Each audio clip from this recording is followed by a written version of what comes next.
یمن کی مسلح افواج نے آج الدبا نام کے علاقے پر ڈرون آپریشن کیا ہے، جس میں سعودی عربیہ اور متحدہ عرب امارات کے لوگوں کو ٹارگٹ کیا ہے، ان کے ٹھکانوں کو ٹارگٹ کیا ہے۔ اور آپ کو یہ بھی بتا دیں کہ سعودی عربیہ اور یمن کے درمیان دوبارہ لڑائی ہونا شروع ہو گئی ہے، اور یہ جو ڈرون استعمال ہو رہے ہیں آج کل سعودی عربیہ کے خلاف اور متحدہ عرب امارات کے خلاف، تو ممکنہ طور پر یہ ایران سے آ رہے ہیں۔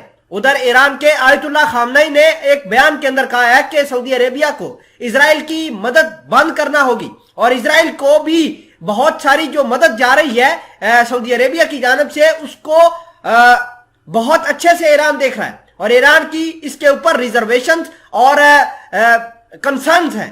ایران نہیں چاہتا کہ سعودی عربیہ اپنے تعلقات اسرائیل کے ساتھ استوار کرے۔ اگر ایسا ہوتا ہے تو یہ ایران کے لیے، ایران کی ایگزسٹنس کے لیے ایک بہت بڑا تھریٹ ہوگا۔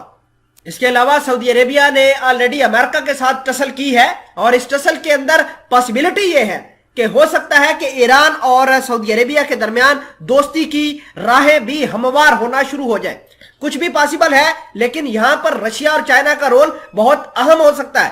خیر، آج کی ڈیولپمنٹس کے حوالے سے بات کریں گے۔ چھوٹی سی گزارش ہے کہ آپ ہمارا یوٹیوب چینل حسنا ٹی وی کو سبسکرائب کر کے پاس موجود گھنٹی کے نشان کو دبا لیں تاکہ لیٹسٹ نیوز آپ تک بر وقت پہنچتی رہے۔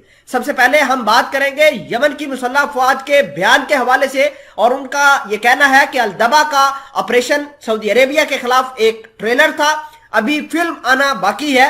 یمن کی مسلح افواج نے الدبا آئل پورٹ پر ڈرون آپریشن کے بارے میں ایک بیان جاری کیا ہے، اور اس ڈرون کے آپریشن کے اندر بہت سارے ٹھکانوں کو، جس میں سعودی عربیہ، امارات کے اتحاد کے اور ان کے جو جنگجو ہیں ان کا قبضہ ہے، ان کو نشانہ بنایا ہے۔ رپورٹس کے مطابق الدبا آئل پورٹ پر بہت زیادہ آئل کی چوری ہو رہی ہے، اور یمن نہیں چاہتا کہ اپنا آئل چوری کروائے۔ اور یمن نے آلریڈی کہا تھا جب یہ ٹروس ختم ہوا تھا، جنگ بند ختم ہوئی تھی، کہ جو ممالک، جو کمپنیز یمن کے اندر بیٹھ کر یمن کے تیل کو چوری کر کے باہر لے کر جا رہے ہیں وہ یہاں سے نکل جائے، ورنہ ہم سعودی عربیہ کو بھی نہیں چھوڑیں گے، نہ متحدہ عرب امارات کو چھوڑیں گے، اور نہ ہی ان کمپنیز کو چھوڑیں گے جو سعودی عربیہ، اسرائیل، متحدہ عرب امارات کے کہنے پر اس علاقے میں، یمن کے علاقوں پر قابض ہیں اور یہاں پر تیل کو چوری کر رہے ہیں۔ ہم اپنا تیل چوری نہیں ہونے دیں گے۔ ناظرین گرامی، یہ بیان آنے کے بعد حالات کافی خراب ہیں۔ لگاتار ڈرون استعمال کیے جا رہے ہیں یمن کی جانب سے، اور یمن یہ چاہتا ہے کہ یہاں سے سعودی عربیہ اور متحدہ عرب امارات تیل کی چوری بند کرے۔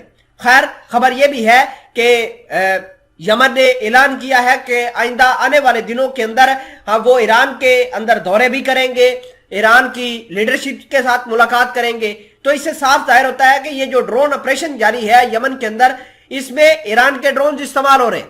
ناظرین اگرامی، دوسری اہم بات یہ ہے کہ ایران اور سعودی عربیہ اب اکٹھے ہو سکتے ہیں۔ اس کی وجہ یہ ہے کہ ایران کی تو آلریڈی امریکہ سے دشمنی ہے، دوسری جانب امریکہ نے اب سعودی عربیہ کے اوپر بھی سینکشنز لگانے شروع کر دیے۔ تو یہ ایک بہت ہی بڑی اپرچونٹی ہے دونوں ملکوں کے لیے کہ دونوں اکٹھے ہو کر ایک کامن دشمن امریکہ کے خلاف لڑے۔ لیکن آیت اللہ خمینی نے یہ بھی کہا ہے کہ ہمیں سعودی عربیہ اور اسرائیل کے درمیان جو تعلقات استوار ہو رہے ہیں اس پر خدشات ہیں، سعودی عربیہ کو اپنے اسرائیل کے ساتھ تعلقات بند کرنے ہوں گے۔